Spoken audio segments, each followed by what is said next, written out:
Hi hello నమస్తే అండి అందరికీ.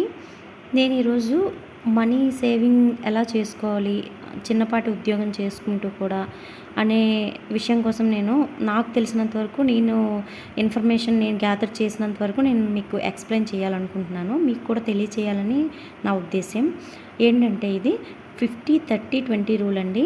50-30-20 రూల్ అంటే మనకు వచ్చే శాలరీ 100%లో 50% ఫిక్స్డ్ ఎక్స్పెన్సెస్, ఖచ్చితమైన ఖర్చులు అనేవి ఉంటాయి.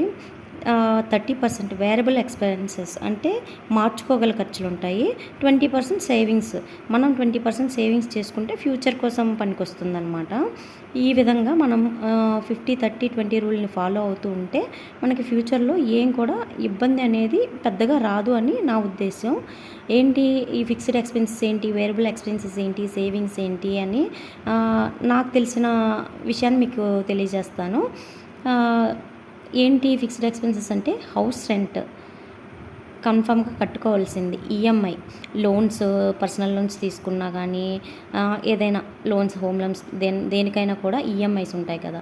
ఈఎంఐ లేదు, బై థింగ్స్ ఫర్ హోమ్ అంటే టీవీలు, ఫ్రిడ్జ్లు, వాషింగ్ మెషిన్స్, ఇలా ఏమైనా హోమ్ నీడ్స్, ఏమైనా హోమ్ అప్లయన్సెస్ ఏమైనా కూడాను ఈఎంఐలో తీసుకుంటూ ఉంటారు. అవి కూడాను ఫిక్స్డ్ ఎక్స్పెన్సెస్ కిందకే వస్తాయి. ఎలక్ట్రిసిటీ బిల్లు, గ్యాస్ బిల్లు, ఇలా ఫిక్స్డ్ ఎక్స్పెన్సెస్ అనేవి 50% అమౌంట్ అనేది వాటికి వెళ్ళిపోతుంది. Remaining 30% variable expenses, mobile recharge, TV recharge, dhobi ఐరన్కి బట్టలు ఇస్తుంటాం కదా, ట్రాన్స్పోర్ట్, పెట్రోల్, వెహికల్ పెట్రోల్ ఉంటుంది, food, medical, enjoyments, movies, trips and home needs, ఇవన్నీ కూడా మనం మార్చుకోదగ్గ ఖర్చులండి. ఏంటి, మొబైల్ రీఛార్జ్, టీవీ రీఛార్జ్ ఇప్పుడు ఇంటర్నెట్ మీరు జియో వేయించుకున్నారు, ఎగ్జాంపుల్ చెప్తున్నాను.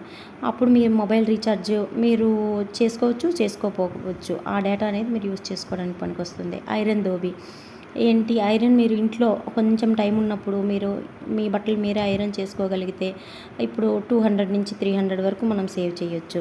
అలాగే పెట్రోల్, ఇప్పుడు మీరు మీ ఫ్రెండ్ ఉన్నారనుకోండి, 2 బైకులు తీసుకొని ఒకే ప్లేస్కి వెళ్ళాల్సి అవసరం రావచ్చు. ఈరోజు మీరు వెళ్ళండి, నెక్స్ట్ టైం మీ ఫ్రెండ్కి తీసుకొని వెళ్ళండి. అలాగా మీలో మీరు మీ హస్బెండ్ వేరుగా వెళ్ళాల్సిన అవసరం లేకుండా ఒకే ప్లేస్లో ఒకే వెహికల్తో యూజ్ చేస్తే కొంత సేవ్ అవుతుంది. ఫుడ్, బయట ఫుడ్ ఎక్కువగా తినకుండా ఏంటి మనం ఇంట్లో ప్రిపేర్ చేసుకుంటూ అప్పుడప్పుడు వెళ్ళొచ్చు. ప్రతిదీ కూడా రిస్ట్రిక్టెడ్గా ఉంటూ లైఫ్ని ఏం ఎంజాయ్మెంట్ చేయకుండా దాస్తూ బతకడం కూడా కరెక్ట్ కాదు నా దృష్టిలో.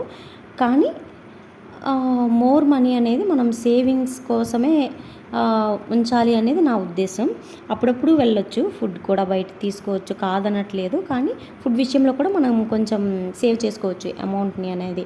ఎప్పుడైనా ఏదైనా తినాలనిపించింది అనుకోండి, ఓపిక తెచ్చుకొని లైఫ్ పార్ట్నర్స్ ఉంటారు, ఇద్దరు వైఫ్ అండ్ హస్బెండ్, ఒకరికొకరు సాయం చేసుకుంటూ మనం ఇది ఇంట్లో ప్రిపేర్ చేసుకుందాం అనుకుంటూ ఫుడ్ ప్రిపేర్ చేసుకొని మీకు నచ్చింది చేసుకొని తినవచ్చు. దానివల్ల కొంత అమౌంట్ అనేది సేవ్ అవుతుంది.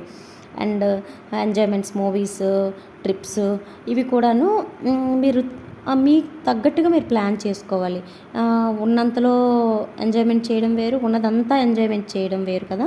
అది మీరు మీ లైఫ్ స్టైల్కి తగ్గట్టుగా మీరు సెట్ చేసుకోవాలి. హోమ్ నీడ్స్ ఏముంటాయి, దానికి మనకి ఎంతవరకు అవసరం లేదు, అవసరం లేనివి కూడా కొన్ని షాపింగ్ చేస్తూ ఉంటాం. పెద్ద మార్ట్లకు వెళ్ళినప్పుడు మనకు ఒకటి అవసరం అని వెళ్తాం, ఒక బాస్కెట్కి నింపుకొని వస్తాం. అలాంటివి కూడాను మనం సేవ్ చేసుకోవడానికి అవకాశం ఉంది. ఈ విధంగా వేరబుల్ ఎక్స్పెన్సెస్ అనేవి సమాధానం ఉన్నాయి. ఇలా మీకు తెలుసుకొని కొన్ని మీరు తగ్గించుకుంటూ వస్తే మాకు కొంత అమౌంట్ అనేది సేవ్ అవుతుంది. At the same time 20% savings అన్నాను కదా. ఈ 20% సేవింగ్స్ ఏంటి, బై గోల్డ్ కొనుక్కోవచ్చు. సేవింగ్స్ గోల్డ్ రూపంలో కానీ, postal RD, SSY for girl child, Sukanya Samriddhi Yojana, girl చైల్డ్కి సుకన్య సమృద్ధి యోజన మంత్లీ పే చేయడం, ఆర్డీ మంత్లీ పే చేయడం, గోల్డ్ స్కీమ్ కట్టుకోవడం monthly, and fixed deposit lump sum amount ఉందనుకోండి ఎఫ్డీ చేసుకోండి. మీ ఇంట్లో ఎంతమంది ఉన్నారో అంతమంది పేరు మీద ఎఫ్డీలు చేసుకోవడం. లేదంటే investment on sites or lands, అంటే మీకు ఇంకా కొంచెం ఎక్కువ అమౌంట్ ఉంది, మాకు మంత్లీ కొంచెం ఎక్కువగానే మిగులుతుంది అనుకుంటే ఆ విధంగా కూడా మీరు ఇన్వెస్ట్మెంట్ చేసుకోవచ్చు ల్యాండ్స్, సైట్స్లో. ఫ్యూచర్లో వాటి వాల్యూ అనేది ఎక్కువగా పెరిగే అవకాశం ఉంటుంది కాబట్టి అలాంటి వాటిల్లో మీరు ఇన్వెస్ట్మెంట్ చేసుకొని ఉంచుకుంటే మీ ఫ్యూచర్ ఎవరైతే చిల్డ్రన్ ఉంటారో వాళ్ళకి చాలా ఉపయోగపడుతుంది. ఇప్పుడు మీరు కొనేది ఆ ఎసెట్ అనేది ఫ్యూచర్లో దాని వాల్యూ చాలా ఇంక్రీజ్ అవుతుంది కాబట్టి వాళ్ళ ఫ్యూచర్కి ఇంకా ఇబ్బంది ఉండదు. ఇది నేను మీకు చెప్పదలుచుకున్న విషయం అండి. ఇది నాకు తెలిసింది, నేను ఒక దగ్గర చూసి నేను ఇన్ఫర్మేషన్ గ్యాదర్ చేసి నేను తెలుసుకున్న విషయాన్ని నేను మీకు షేర్ చేస్తున్నాను. ఒకవేళ నేను షేర్ చేసే మ్యాటర్ మీకు నచ్చినట్టయితే నా ఛానల్ని లైక్ చేయండి, షేర్ చేయండి, సబ్స్క్రైబ్ చేసుకోండి. Thank you.